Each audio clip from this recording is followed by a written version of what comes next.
I love that scene between when Edie and you got Todd talking about her. It's like your light goes on, and you're just like, she's stepping back and she's watching it all. That scene is like. I know somebody had a question. It was under. Okay, I'll go with you because I remember somebody else. But yeah, go ahead, please. I have a question about the music or lack of music. Did you leave the electric piano on purpose toward the end because it really built up tension for me? Sure. That I was missing in the first 3 quarters of the movie. And suddenly it got much more dramatic because you had this beat in the background. And maybe it's the Hollywood ingrained in me, but I'm used to having music. Yeah. Did you choose not to have music as a background due to finances, or That's a good question. More like a documentary? How did that come about? Yeah, it's a great question. The question is about music and sort of two-part. Why the lack of music, and was the music at the end intentional? It was all intentional. The beat was written into the script. I'm a musician, so music and sound is very important to me. And I get frustrated watching movies where I'm told how to feel. And I think it's lazy, and I think they're not giving the audience any credit. Sometimes a scene or a moment in life can be sad or happy or can make you mad. But I want to feel whatever that emotion is, and I don't want to have the sad music poured on like a bunch of syrup. I don't want that telegraphed. So, no score. And at the end, the organ is something that's organic to the situation, to that moment. So it became, the heartbeat of that ending. Yeah, it was all intentional. But thanks for the question. Simon, you're going to say something. Yeah, I thought it was great. Congratulations. Thank you. I thought the performances were great. I just wondered if you could speak a bit more about the process, whether you did rehearsals and when you were on set, if there was improvisation involved or whether it was all scripted, because it seems very natural. Yeah, let me. Why don't you answer this, Joe? Sure.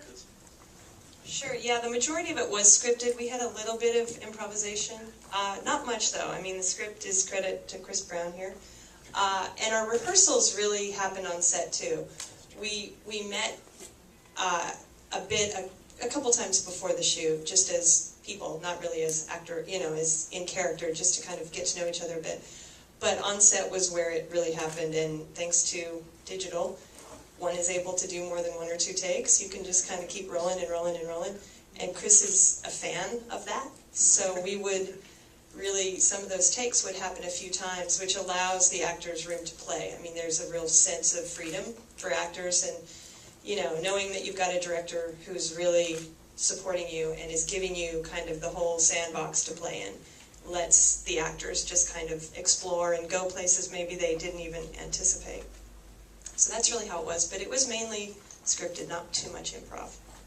That said, though, he's not too precious about his words. If something wasn't working, we would get rid of it if there was a line that was kind of clunky. Can I just add 2 quick things? Just 2 quick additions. Yeah, it's so great that now you can, in the days where we had 2 takes, we had to do it in 2 takes, it was film, and the meter's running, you could get good, like, oh, that was good, now we have to move on. But now you can really go until you get something that's great. Yeah. You can go until you get still something magic happens. And that just makes all, and we did, I think for every scene, we went until something else happened that nobody foresaw. And Jill's being very kind about the script. The script was there, and I did write the script, but every single scene was magnified and dignified by the actors and improved every single scene. The script is this flat thing. It's, 1 or 2 dimensional. The actors brought it to life. So,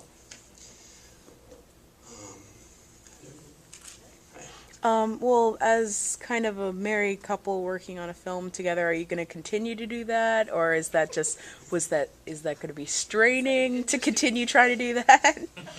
I want both sides. Yeah. Well, do you want to? Oh, well, sure. Chris is interesting in his writing process too. He's very he'll go away and write. I didn't see this script until he literally handed it to me and said, "Look at the role of Fannie."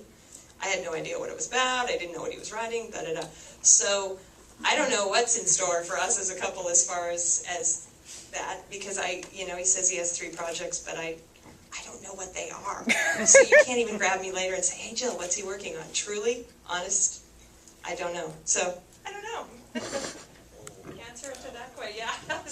Kill me, you don't Are even you- know. Shit, if I said that to my wife. Yeah, Like, I know, where are I you was- going when you, like, at 3 a.m. you're Yeah, like in right. a room? Well, and I was a little shocked when I got the script. It's like, oh, really? Fannie? Really? Me?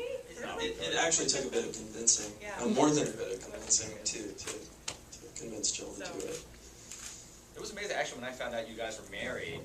And I was just like, oh wow, that's great, you know, and why in the back of my head I was like, oh, you know, I can see the whole Annie character. And then when I was looking into it, it was like a Fannie. I went, I was like, it's because it feels so real. I mean, Fannie feels so real. I was like, okay, well, I think the Academy Awards missed out on something. You know, I mean, you play that role to a T, man. It's incredible. Anybody else? Yeah, and then I'll take Bear. The lady back there, and then I'll take you, man. You don't think about it in another part because it like leaves you wanting to know more and getting more into like the characters. Like who got shot? Like it's so no second part. No, this is it. This is it. You know how when you're driving around town at night and you look up and there are windows open and you see people kind of walking by and maybe something's happening. You see something maybe dramatic, but you're just sort of walking by or driving by, and that's all you see. You have to sort of figure it out after. That's kind of the way this is. You know, I give you 2/3 of the movie. That last third is yours.